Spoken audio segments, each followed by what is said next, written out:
Next, Sada Hassan brings us the story of a doctor who manages diabetes through diet.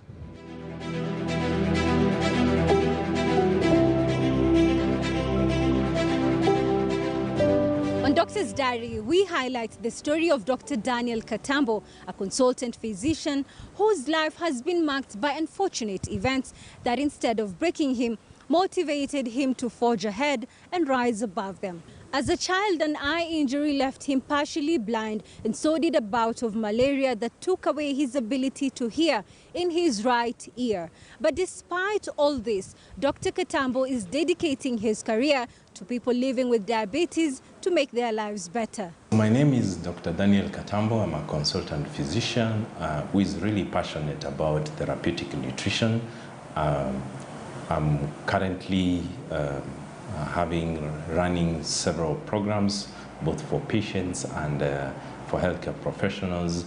For healthcare professionals, I'm focusing more into introduction of the concept of diabetes remission, and also for for patients, I'm more into having programs where I help patients put their diabetes into remission or reverse.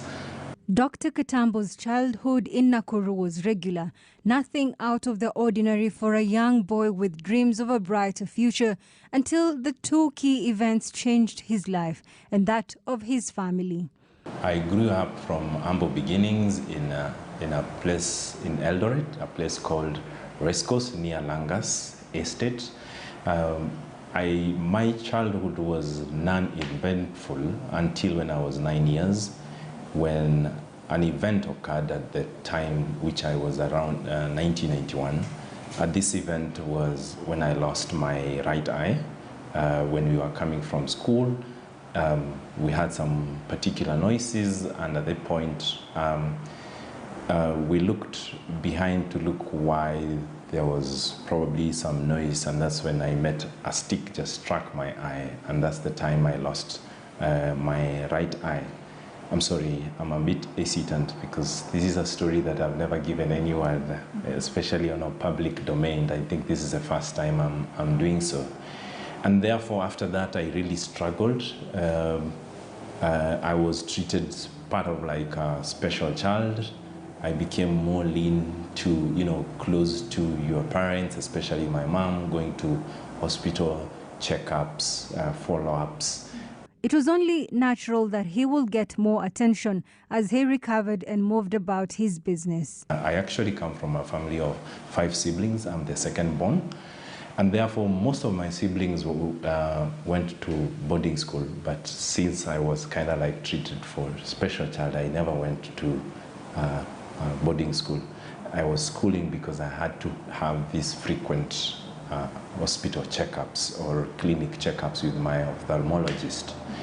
Until I finished my my primary school, and in between I changed schools because at first, before the operation, my eye was really sensitive and I couldn't even travel. I remember traveling from Eldoret to back home in Makueni was really a struggle. Any wind would cause a lot of tearing in my eye. And therefore that was really traumatizing. In classes, children would, other peoples would keep asking what's wrong with your eye, what's happening with you. Teachers would kind of like almost have like same question when you're answering questions like, oh, I'd not noticed your eye, what happened to it? And then you are now to stand up and start explaining this in front of, other students, which sometimes felt like an embarrassment, having to keep explaining yourself. And therefore, I shifted from school to try and beat this same behavior. And when time came, his mother had to make some tough decisions that will be life-changing for Dr. Katambo. I think I was in standard 4, when now I was going to standard 5. My mom held my hand and told me, you know what, we have talked with the doctor and we've just decided to inoculate your eye. That was kind of like remove it because it was not becoming helpful at that point. It was just becoming a hazard to me. And I became like, you know what, I have had it, it's enough, and this was the time to let go. And therefore, I went for my last operation. Having had several operations, I removed my eye and then I woke up to a plastic eye on the next day. I think that was 1996 or 95, 96 there. Children are curious in nature, and his injury invited unwanted questions and side eyes, something that really affected his progress and well-being. He had to change schools as a long-lasting solution. And now I went to high school, which was in Chebisas High School in Eldoret. Again, this was really wonderful. It shaped me. I met one of my most wonderful teacher there, the late Mr. Musao. Shaped us. I am who I am today because of him. He was quite inspirational. After which now I joined my medical school in University of Nairobi in around, I think, 2000. And then did 6 years, then joined internship 2007. 2009 I did my MBA. 2010 I did the MPH. 2012 I traveled to Bermuda, where I stayed for a while until 2019. And then 2019 I came back to the country to introduce the diabetic reversal program, where we did our research for 1 year before COVID hit us last year, 2020, and then we went slow, and then now we are slowly revamping ourselves. But his sight was just one of the many challenges he had. A bout of malaria when younger left his right ear with a lifelong scar. I think around the year 1999, I got very severe malaria. At that point, I was taken to the hospital again by my mom, and I had fevers, I had dizziness. And then I was given an injection called quinine. I think most of us know quinine. And I vividly remember this injection because after that I lost my right ear. And I started developing one of the side effects of quinine, which was tinnitus. And now you can imagine I lost my right eye in 1991, and now I've lost my ear in 1999. So these are some of the things that I've had to put up to, but you know what, this is life. Because sometimes somebody can assume that everything was okay. And this is why I have had to tell this story, because many people think that life takes you where you are. You have not had to struggle enough. But the thing is, behind every successful thing, there is somebody who has struggled with something. He has learned to cope with his situation, and he tells me that he makes necessary adjustments in his day-to-day life. If you give me this phone, you expect me to see it from this side, right? But I don't see it, okay? Until it's somewhere here, that's when I see it, because I don't have vision on this side. And then now you decide, if you're giving me this, then you decide to call me. So you say, hey doc, or Dr. Katambo, and then now I turn this way because I actually pick the voice from not this ear, but this ear. So you find it's a struggle, and if you look at that person, they look like, why did you have to turn this other side? Mm-hmm. And yet you can't keep explaining this to everybody.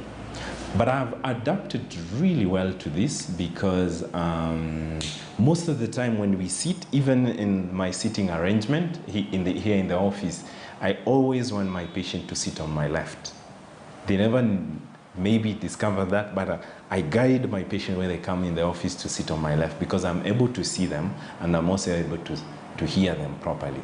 So that is some of the adaptation that I have had to. But again, you can't keep explaining this to everybody. Hooting, noises on the road really make me disoriented. Sometimes I cannot tell where a certain voice is coming from, certain sound is coming from, but you adapt as you go on. But it is not all doom and gloom. Dr. Katambo says he is quite an active person and thrives in sports. I'm an early person. I wake up very early, 4:35 most of the time. I'm very consistent with that. And I, most of the time, do a lot of runs. I do 5 to 10, even to 15K runs. So in terms of hobby, I really love athletics. I follow a lot of athletics.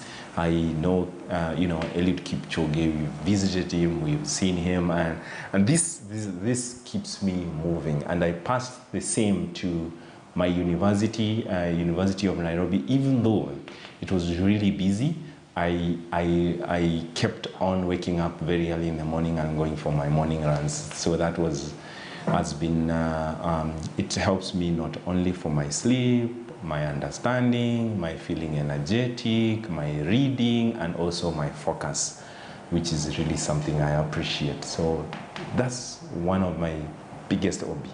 The second thing that I'm really passionate about is teaching. And I knew I could break down complex stuff like, medical stuff, into an understanding level. But for a long time, I never understood how I could apply my skill for teaching, especially in my medical field. And that changed completely when I started now, this therapeutic nutrition therapy sort of in my office, where a patient would come and we will have more of a conversation on lifestyle change. And then now I introduced the diabetic reversal program, which is basically a teaching skill, and also the healthcare profession training, which is again a teaching thing. So these have really merged very well, and I'm happy about the two hobbies that I boast about, because when I'm doing this, I never get tired. I feel like this is exactly my purpose in life. In his practice over the years, he has encountered very many patients suffering from different diseases, but he has found himself aligned to people living with diabetes. When I graduated in 2006, I went to Nakuru Provincial Hospital. That's the town where I was born. And I went, did my internship. At this point, 2007, if you remember very well, it was the post-election violence that was, after the election. And this was what a way of introduction to practical medicine. Because these are the times that, leave alone this curfew for COVID that we were talking about. That curfew was, I remember when it was instituted, I think it was, you have to be in your house at 6 p.m. Why? Because the number of patients that we were receiving at the time, being an intern, was huge volumes of patients. And I kind of like, for example, I remember, even though you try as a young doctor to do it, you are subjected to making decisions on who to attend first, which is not a decision or a position you want to be in. But from that experience, I said, maybe I want to be a surgeon.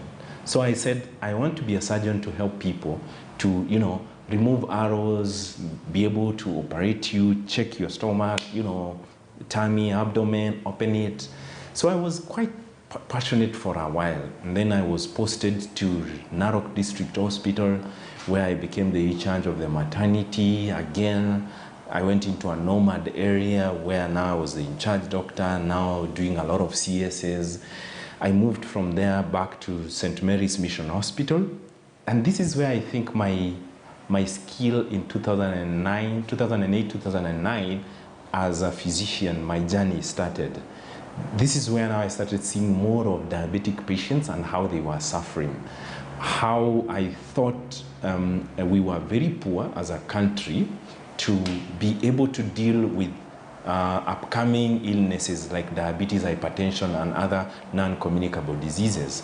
I moved from St. Mary's Gilgit to St. Mary's Nairobi, where I was now working at the chronic disease management area with diabetes. And I think this is where my passion for diabetes came in. Because when I left the country in 2012, I went to Bermuda, and I worked in Bermuda Hospital Board as a senior house officer and doing my master's in internal medicine. I realized I tended to more focus again into chronic diseases, and therefore at that point it was very clear in my mind that I want to be a physician, and I really want to focus more on lifestyle change. He has walked this path with great men and women who have held his hand along the way and challenged him to become a better doctor while employing new techniques of addressing diseases. He now says diabetes type 2 can be reversed. This was sealed when I came across Dr. David Kavan, who is my mentor and a very good friend of mine in Bermuda, and now he's working in the UK. He had just written a book on reversing type 2 diabetes, and he started teaching me how to deal with type 2 diabetes. He told me he had worked with diabetic patients as an endocrinologist for 18 years, and he was getting kind of like frustrated with every time you are expecting a new drug to finish diabetes. Oh, there's a new drug that is coming, so we expect this is going to really deal with diabetes. It comes and it's over. It comes and it's gone. So he was, every time he told me, in the 18 years of his practice, he has introduced newer drugs in the hope that this is going to work. The only thing that has given him satisfaction was when he changed his way of practice to lifestyle change. Not to forgo what he was doing, but to complement. So he started focusing more on lifestyle change. And I tell you, he taught me how to do lifestyle change, therapeutic nutrition. And this also changed the way I practice my medicine. The same patient who was coming to you with insulin of 80 units per day, 60 units per day, with lots of drugs, 5 drugs, now you tell them to change their lifestyle, and they are either reducing or stopping their insulin or some medication, or even remaining with one medication and losing weight and feeling much better with themselves. And I said to myself, clearly this is a lifestyle disease. Diabetes is a lifestyle disease, and the only treatment that can be ever be attached to it is lifestyle supported with medication. Lifestyle and then medication.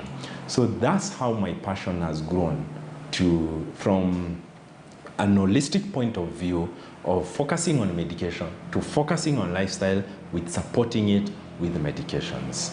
I've drawn a lot of inspiration from my mom. Part of the reason is what I talked about when I was a sick child. We formed a very strong bond when I was growing up. She made sure that I never missed any of my appointments when I was young. I could see how determined she was. We would pick matatus and make sure that we go to the doctor's office. We would wait for 2 to 3 hours for the doctor to come and see us, explain to us what we need to do, and then go home. So I drew a lot of myself from, not only my family, but more so from my mom. So I really thank God for my mom. She's still really Cadwell, and she really means a lot to me. So I think that's something that you can never replace on what she gave you as a child. Career-wise, in as much as she pushed me to a certain place, then I think mentorship played a key role. I am fortunate enough, when we were just about to finish a campus, in our last 2 years of campus, we were attached to different mentors, and I remember I was attached to Dr. Wanjeri, who is a plastic surgeon, and he showed us another way of medicine, that it wasn't about medicine all the time. There is also life to medicine. So he was taking us to, the first time I ever went to Carnival, it was him who took us there. And this mentorship and telling us, this is how you need to approach things, then played a key role in my established. Well, when I went to Bermuda, Dr. Kavan kind of like became a role model. He literally picked up my hand and told me, this is how I want you to do it. And we still talk and have a lot of conversation on how we need to kind of like shape. I still draw a lot of inspiration from him. Right here in Kenya, I draw a lot of inspiration from many healthcare workers, but there's one person that I really have to mention, and that's Dr. Eva Janga. I think since she's been so motherly in terms of accepting that thought left me. Usiweke. So here in Kenya, professionally speaking, I would really want to commend Dr. Ivanjenga. She literally picked my hand, not only before I came in Kenya, but even when I came in Kenya. We established the first diabetic reversal program in one of the biggest private hospitals, courtesy of her, and also Diabetic Management Information Center, courtesy of her. This is when now the first proof in an African population or community, we were able to prove that actually diabetes can put into remission or can be reversed. He has traveled widely and worked in some of the best healthcare systems.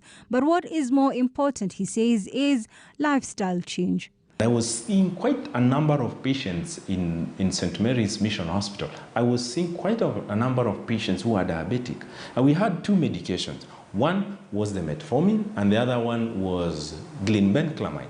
And I vividly thought that we are actually suffering from diabetes, or diabetes numbers are more because we do not have the technology, because we do not have new drugs, because our country is poor. It's a third world country. And I was actually content with that fact.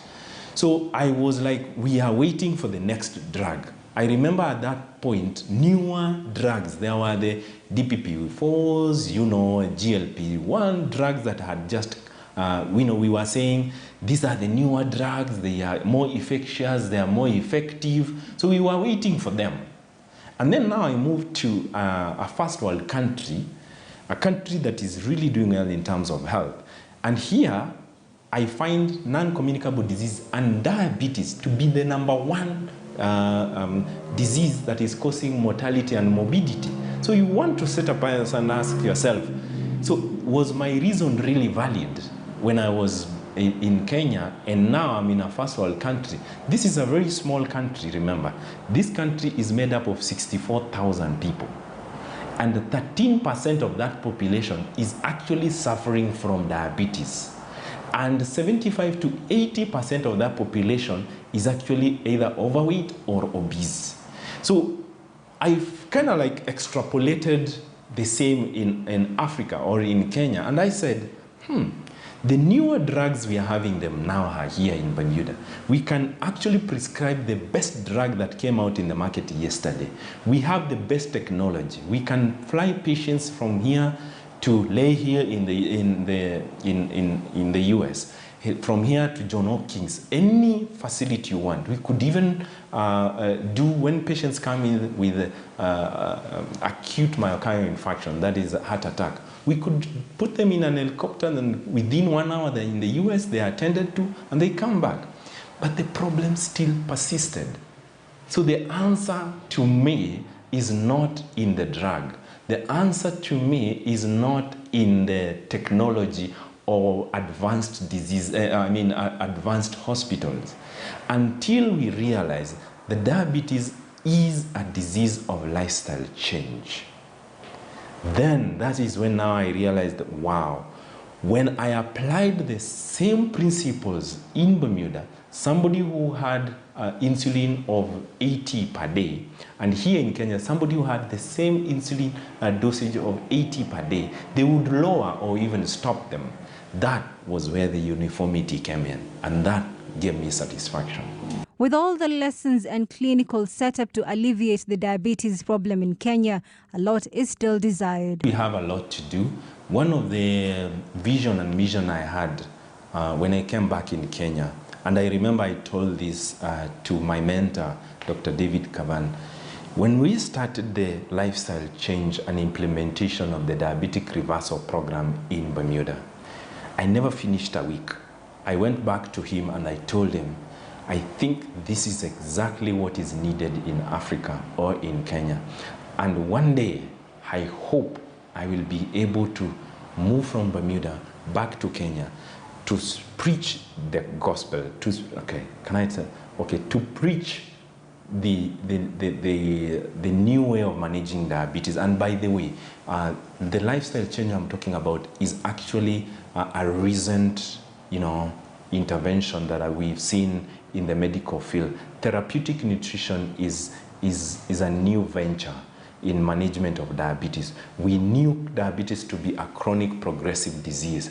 Right now, we know that it can be reversed. It can be put into remission. But unfortunately, we are not yet there. Most of our patients do not know that they can actually reverse or put their diabetes into remission. And again, most of our healthcare workers, unfortunately, also are in the same boat. They do not know that we can actually put diabetes and diabetes into remission. So my vision, being in Kenya, is to establish a standard way of introducing, this message of diabetes reversal or remission in Kenya. When a patient walks into a doctor's office, they need to know that there is an option of me putting this into remission, and there is also an option of me going either the medical way. And it's a patient's right to have this, so that if they really want to put their diabetes into remission, they can be given that path, and that path is where the therapeutic nutrition is. So we have a lot to go.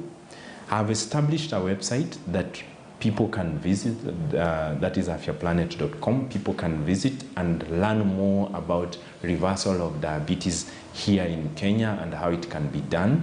He advises young men and women to dream again, as it is never late to start again. Life will happen, but it's the way you view life that will propel you forward. Remember, if you dream of a vision or you want to achieve a certain goal, you must put down the efforts, the determinations, and think about it every day of your life and see how you can achieve the same. Most of our young population right now, they are really giving up early. Remember, when you give up on your dream, then it's given up. But if you, every day you wake up and you try to work towards it, then one day you will succeed and you will know how to go through the, the maneuvers of whatever comes along. Professionally wise, I think we have a lot to do, as I said. We have a lot of healthcare workers that really we need to embrace the fact that diabetes can be reversed, diabetes can be put into remission, that's type 2 diabetes. And if we can bring this to the table of every patient who is suffering from type 2 diabetes, of course it will take some time, but I think it is possible that we can save a lot of complications, like one, blindness, kidney problems, amputation, heart attacks, and many other complications. If we can actually save as many patients as we can, then that will go a long way. Saada Hassan for Doctor's Diary, KTN News.